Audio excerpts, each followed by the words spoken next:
ദൈവനാമത്തിന് മഹത്വമുണ്ടാകട്ടെ. വീണ്ടും ഒരു പ്രാവശ്യം കൂടെ ഈ പ്ലാറ്റ്ഫോമിലൂടെ, ഈ വീഡിയോയിലൂടെ നിങ്ങളോട് സംസാരിപ്പാൻ സ്വർഗത്തിലെ ദൈവം തന്ന നല്ല സമയത്തിനായി ദൈവത്തെ സ്തുതിക്കുന്നു. റിഫോർമേഷനോ റിവൈവലോ, അല്ലെങ്കിൽ മലയാളത്തിൽ നവോത്ഥാനമോ ഉണർവോ എന്നുള്ള വിഷയമാണ് ഇന്ന് ഈ വീഡിയോയിലൂടെ ഞാൻ നിങ്ങളുടെ മുമ്പിൽ അവതരിപ്പിക്കുവാൻ ആഗ്രഹിക്കുന്നത്. അന്ത്യകാല ഉണർവ് എന്ന് പറഞ്ഞ് ബഹളം കൂട്ടുന്ന ധാരാളം പേർ ആത്മീയ മണ്ഡലത്തിലുണ്ട്. എന്നാൽ സമുദ്രത്തിൽ മുങ്ങിത്താണുകൊണ്ടിരിക്കുന്ന ഒരു കപ്പൽ കണക്കെ ജീവിതത്തിലും ഉപദേശത്തിലും കോട്ടം സംഭവിച്ച് വിശ്വാസ കപ്പൽ തകർന്ന് പിന്മാറ്റത്തിൻ്റെ ചുഴിയിൽ അകപ്പെട്ടു പോയ ആധുനിക ക്രിസ്തീയ സഭകൾക്ക് ഒരു പുനരുത്ഥാനമാണോ ഉണർവാണോ ആവശ്യം എന്നുള്ളത് പുനഃപരിശോധിക്കേണ്ടിയിരിക്കുന്നു. ഉദാഹരണത്തിന് പെന്തക്കോസ്ത് പ്രസ്ഥാനത്തെ തന്നെ എടുക്കാം.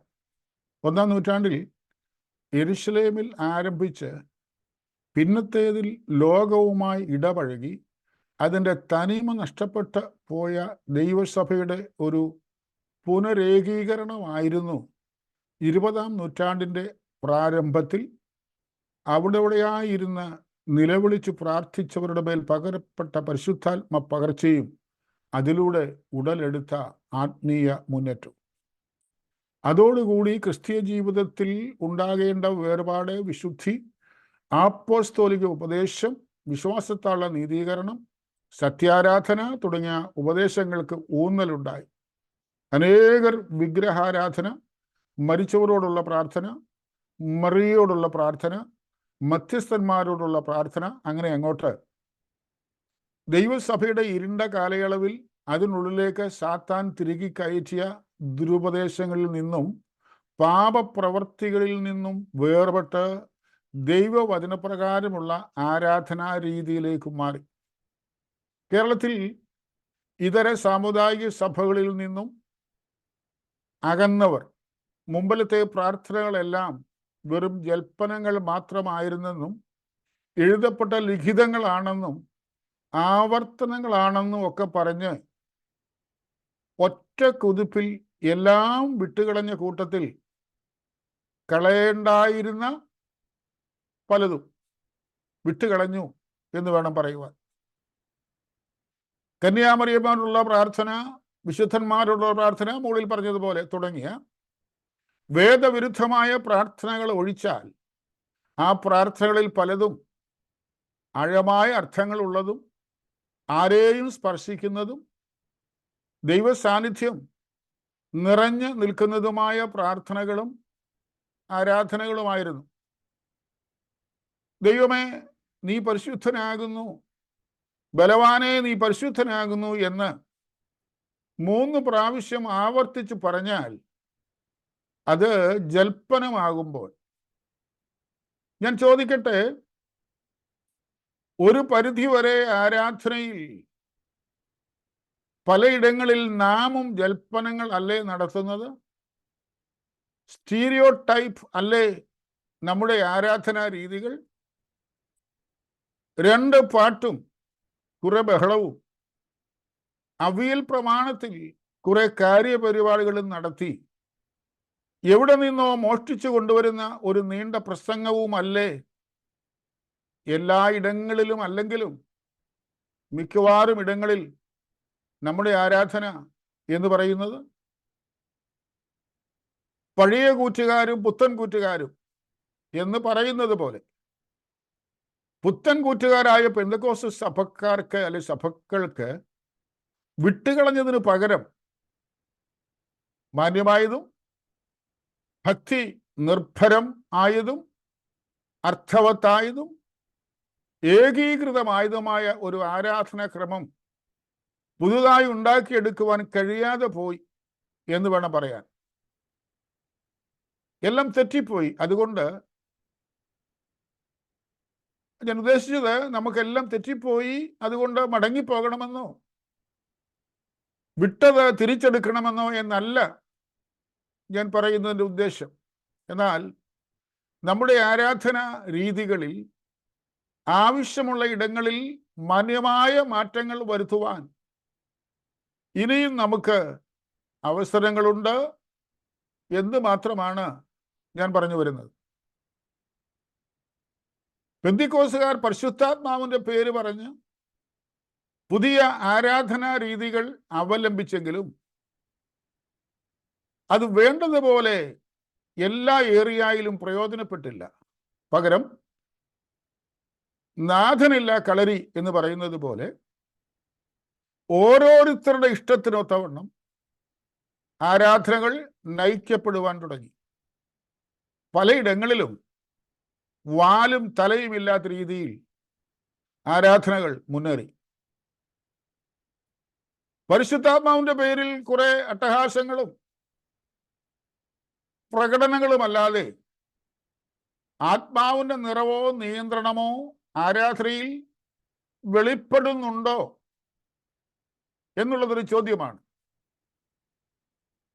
എൻ്റെ വചനവും എൻ്റെ പ്രസംഗവും ജ്ഞാനത്തിൻ്റെ വശീകരണ വാക്കുകളാലല്ല, ആത്മാവിൻ്റെയും ശക്തിയുടെയും പ്രദർശനത്താൽ അത്രേ ആയിരുന്നത് എന്ന് പൗലോസ് അപ്പോസ്തലൻ പറഞ്ഞതുപോലെ ആത്മാവ് ആത്മാവ് എന്ന് പറഞ്ഞ് ജഡം ഇട്ട് കുലുക്കുന്നതല്ലാതെ, അല്ലെ കുറെ ചാടി തുള്ളുന്നതല്ലാതെ ആത്മാവിൻ്റെ എന്തെങ്കിലും പ്രദർശനമോ ശക്തിയോ നമ്മുടെ പ്രസംഗങ്ങളിൽ ഉണ്ടാകാറുണ്ടോ?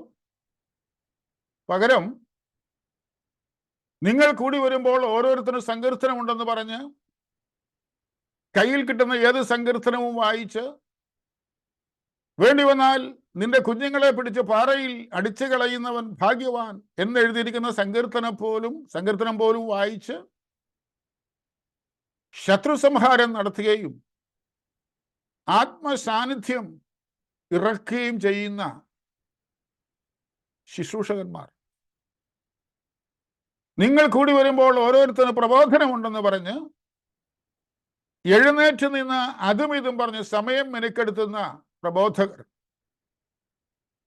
നിങ്ങൾ കൂടി വരുമ്പോൾ അന്യഭാഷയുണ്ടെന്ന് പറഞ്ഞ് സഭയിൽ ബഹളം വെക്കുന്ന ഒരു കൂട്ടം ബഹളക്കാർ. ഞാൻ മുകളിൽ പറഞ്ഞ ന്യായവിധിയുടെ പ്രസംഗം കേൾക്കുമ്പോഴും ഇക്കൂട്ടർ തങ്ങളുടെ എതിരാളികളെ മനസ്സിൽ കണ്ട് ഉച്ചത്തിൽ അന്യഭാഷ പറയും. ആരെങ്കിലും കുറെ പേർ ഇതിനകത്ത് മനസ്സിന് ചൂട് പിടിച്ച് എഴുന്നേറ്റ് നിന്ന് ഡിസ്കോ മാതിരി അല്ലെങ്കിൽ ഡിസ്കോ കളിക്കുന്നത് പോലെ ചുവടുകൾ വെച്ചാൽ അതിനെ ആത്മവ്യാപാരമെന്നും ഉണർവെന്നും വിശേഷിപ്പിച്ച് മുതലെടുക്കുവാൻ ശ്രമിക്കുന്ന ഉപദേശി. അവസരം മുതലെടുത്ത് ഭയർ എന്നും റിസീവ് ഇറ്റ് എന്നും പറഞ്ഞ് സ്റ്റേജ് തകർക്കുന്ന കൊച്ചുപദേശിമാർ.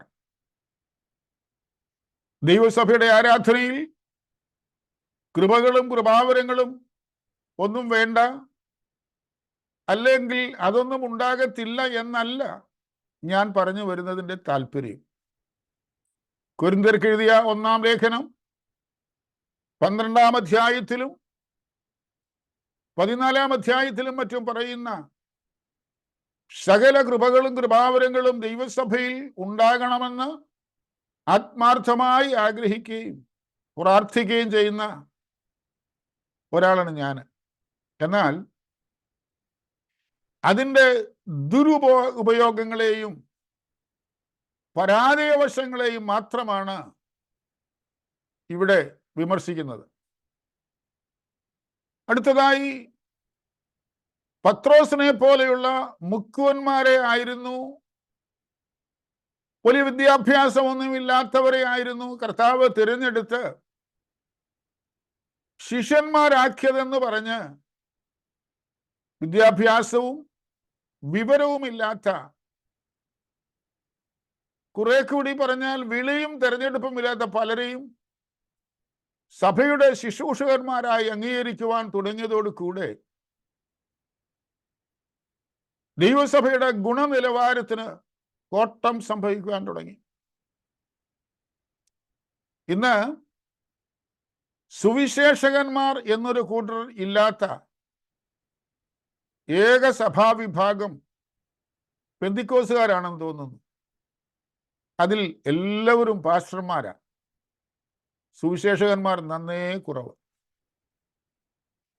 സുവിശേഷകന്മാരാകേണ്ട അനേകർ സഭയുടെ അധ്യക്ഷന്മാരായി. മറ്റനേകർ കർത്താവിന്റെ വേലയെ ആദായമാർഗമായി കരുതി കൈകൊണ്ട് വേല ചെയ്യാതെ മഹാമടിയന്മാരായി ഭവനങ്ങൾ കയറി ഇറങ്ങുവാൻ തുടങ്ങി. വേല വേല എന്ന് പറഞ്ഞ് വേലയില്ല സ്ഥലം പോലെ നാടെങ്ങും ഉപദേശിമാരുടെ എണ്ണം അടിക്കടി വർദ്ധിച്ചു. പ്രവാചകന്മാരെ കൊണ്ട് ആത്മീയ ഗോളം പൊറുതിമുട്ടി. വിദ്യാഭ്യാസവും വിവരവും ഉള്ളവരെ ശുശ്രൂഷകന്മാരാകാവൂ എന്നൊന്നും ഞാൻ പറയുന്നില്ല. ദൈവത്തിന് ആരെയും ഒരു പശ്ചാത്തലവും നോക്കാതെ ഉയർത്തുവാനും ഉപയോഗിക്കുവാനും കഴിയും. അങ്ങനെ ദൈവം ഉപയോഗിച്ചിട്ടുള്ള, ഇന്നും ഉപയോഗിച്ചുകൊണ്ടിരിക്കുന്ന പല നല്ല ദൈവദാസന്മാരെയും എനിക്ക് നേരിൽ അറിയാം. പക്ഷേ അവരൊക്കെ ദൈവം കൊടുത്ത അധികാരത്തോടെയും പരിജ്ഞാനത്തോടെയും ശുശ്രൂഷിച്ചവരും ശുശ്രൂഷിക്കുന്നവരുമാണ്. അപ്പോൾ തന്നെ പത്രോസിന്റെയും മറ്റും പേര് പറഞ്ഞ് ന്യായവാദം നടത്തുന്നവർ അവരെല്ലാവരും കർത്താവിൻ്റെ കൂടെ നടന്നവരും കർത്താവിന്റെ നേരിട്ടുള്ള ശിക്ഷണത്തിൽ വളർന്നു വന്നവരും കർത്താവിന്റെ വേലയ്ക്കായി അല്ലെ അപ്പോസ്തലന്മാരായി നേരിട്ട് വിളിച്ചാക്കിയവരും ആയിരുന്നു എന്നും മറ്റുമുള്ള കാര്യം, സത്യം വിസ്മരിച്ചു കളയുവാൻ പാടില്ല. ദൈവസഭയെ പരാജയത്തിലേക്ക് നടത്തിയ അടുത്ത വിഷയം അധികാരത്തിന് വേണ്ടിയുള്ള വടംവലിയും കക്ഷി രാഷ്ട്രീയവുമാണ്. കസേരയ്ക്ക് വേണ്ടി ഏതറ്റം വരെയും പോകുവാൻ ഗുസ്തിക്കാരെ പോലെ ചുവടെടുത്തും മുഷ്ടി ചുരുട്ടിയും നെഞ്ചും നെറ്റിയും കാണിച്ചും എന്തിനും ഏതിനും തയ്യാറായി നിൽക്കുന്ന നേതാക്കന്മാർ, കമ്മ്യൂണിസ്റ്റുകാരെ പോലെ അവർക്ക് കീഴെ വിളിക്കുവാൻ അനുചരന്മാർ. ചില കാര്യങ്ങളൊക്കെ പച്ചയ്ക്ക് വിളിച്ചു പറയുമ്പോൾ അരുത്, മലന്ന് കിടന്ന് തുപ്പിയാൽ മുഖത്തല്ലേ വീഴൂ എന്ന് പലരും എന്നെ ഉപദേശിക്കാറുണ്ട്. ശരിയാണ്. എന്നാൽ ഒരു കാര്യം ഓർക്കണം, ഇന്നേക്ക് 7-8 നൂറ്റാണ്ട് മുമ്പ് കത്തോലിക്ക സഭയിലെ ഒരു മതഭക്തനായിരുന്ന മാർട്ടിൻ ലൂതർ സഭയിലെ അനാചാരങ്ങളും അന്യോപദേശങ്ങളും മറച്ചുവെച്ച് അതിന് കുടപിടിക്കാതെ തുറന്നു പറഞ്ഞ് പുറത്തു കൊണ്ടുവന്നത് കൊണ്ടാണ് ഒരു പ്രൊട്ടസ്റ്റന്റ് സഭ, ഒരു മൂവ്മെന്റ് ഉണ്ടായത്. യാക്കോബാ സഭയിലെ ദുരുപദേശങ്ങളെയും അന്യാരാധനാ രീതികളെയും കഠിനമായി ഒരു തിരുമേനി വിമർശിക്കുകയും അവയൊക്കെ ചൂണ്ടിക്കാണിക്കുകയും ചെയ്തതുകൊണ്ടാണ് കുറെ കൂടി ഉപദേശ സത്യങ്ങളുമായി ഒരു മർത്തോമാ സഭ സ്ഥാപിതമായത്. അങ്ങനെ അങ്ങോട്ട് മറ നീക്കി പെന്തക്കോസ്ത് സഭ നാം പ്രാപിച്ചതിലുപരി തിരുവചനത്തിന്റെ ഒരു പുതിയ വെളിപ്പാട് ഇനി പ്രാപിക്കാനുണ്ട് എന്ന് തോന്നുന്നില്ല. വേറൊരു പ്രസ്ഥാനം ഇനി ഉണ്ടാകേണ്ടതായിട്ടുമില്ല. നേരെ മറിച്ച് 80-ാം സങ്കീർത്തനത്തിൽ വീണ്ടും വായിക്കുന്നത് പോലെ സൈന്യങ്ങളുടെ ദൈവമായ യഹോവേ, ഞങ്ങളെ യഥാസ്ഥാനപ്പെടുത്തണമേ. ഞങ്ങൾ രക്ഷപ്പെടേണ്ടതിന് തിരുമുഖം ഞങ്ങളുടെ മേൽ പ്രകാശിപ്പിക്കണമേ എന്നുള്ള ആത്മാർത്ഥമായ പ്രാർത്ഥനയാണ് നമ്മുടെ ഇടയിൽ ഉയരേണ്ടത്. ലോകവുമായി ഇടാപഴകിപ്പോയ ദൈവജനത്തെ മടക്കിക്കൊണ്ടുവരുവാൻ ദൈവം എഴുന്നേൽപ്പിക്കുന്ന എസ്രാമാരും തകർന്ന് പൊളിഞ്ഞു പൊക്കൊണ്ടിരിക്കുന്ന മതിലുകൾ വീണ്ടും പണിതെടുക്കുവാൻ ദൈവം അയക്കുന്ന നെഹമ്യാവുമാരും അതനുസരിച്ച് അവരവരുടെ ഭാഗങ്ങളിലെ കുറവുകൾ കണ്ടുപിടിച്ച് അറ്റകുറ്റങ്ങൾ തീർക്കുന്ന ദൈവമക്കളെയും ഇടിഞ്ഞു കിടക്കുന്ന കല്ലുകൾ ചേർത്ത് വെച്ച് യാഗപീഠം പണിതുയർത്തുന്ന ഏല്യാവുമാരെയും ദൈവജനത്തിന്റെ പ്രവാസം എന്നു മാറുമെന്ന് ചിന്തിച്ച് ഉപവാസത്തിലും പ്രാർത്ഥനയിലും ദൈവത്തോട് ചോദിക്കുന്ന ദാനിയേലുമാരും ആണ് നമ്മുടെ ഇടയിൽ ഇന്നിന്റെ ആവശ്യം. ഒരു അന്ത്യകാല ഉണർവിനായി കാത്തിരിക്കുന്നതിന് മുമ്പായി ആകേണ്ടതുപോലെ ആകുകയും ഇടിഞ്ഞുപോയതിനെ വീണ്ടും പടുത് മടങ്ങി വരികയും ഒരു പുനരുദ്ധാരണം ഉണ്ടാകുകയും ചെയ്യുമ്പോൾ നമ്മുടെ ഇടയിൽ ഉണർവ് താനെ ഉണ്ടാകും. സഭകളിൽ മാത്രമല്ല, ദേശത്തും ആത്മശക്തി പകരപ്പെടും. കാറ്റു വീണ കണ്ടത്തിൽ അവിടെയും ഇവിടെയും നിൽക്കുന്ന നെൽച്ചെടികൾ പോലെ വർഷങ്ങളായി യാതൊരു വളർച്ചയുമില്ലാതെ നട്ടപ്പോഴും 10, പറിച്ചപ്പോഴും 10 എന്നുള്ള ദയനീയാവസ്ഥ മാറി നമ്മുടെ കൂട്ടായ്മകൾ നിറഞ്ഞു കവിയും. നഷ്ടപ്പെട്ടു പോയ തലമുറയെ മനുഷ്യരാരും മടക്കിക്കൊണ്ട് വരേണ്ട. നമ്മുടെ ഇടയിലെ മാറ്റങ്ങൾ കാണുമ്പോൾ, ദൈവപ്രവൃത്തി കാണുമ്പോൾ, യഥാസ്ഥാനം കാണുമ്പോൾ അവർ തനിയെ മടങ്ങി വരും. അതല്ലാതെ, അല്ലെങ്കിൽ ഒന്നുകൂടെ പറഞ്ഞാൽ, യഥാർത്ഥമായ ഒരു യഥാസ്ഥാനം ഉണ്ടാകാതെ, ഒരു മടങ്ങിവരവുണ്ടാകാതെ, വെറുതെ ചാടിത്തുള്ളി ബഹളമുണ്ടാക്കുന്ന, അരങ്ങ് വർദ്ധിപ്പിക്കുന്ന ഒരു സോക്കോൾഡ് ഉണർവ് അല്ല നമുക്ക് വേണ്ടത്.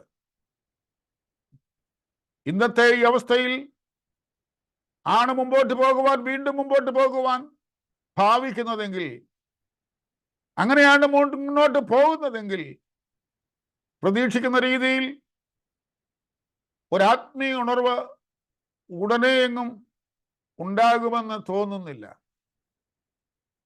ഒരു കാര്യം പറഞ്ഞു നിർത്തട്ടെ, നാം മാറുവാൻ തയ്യാറായാൽ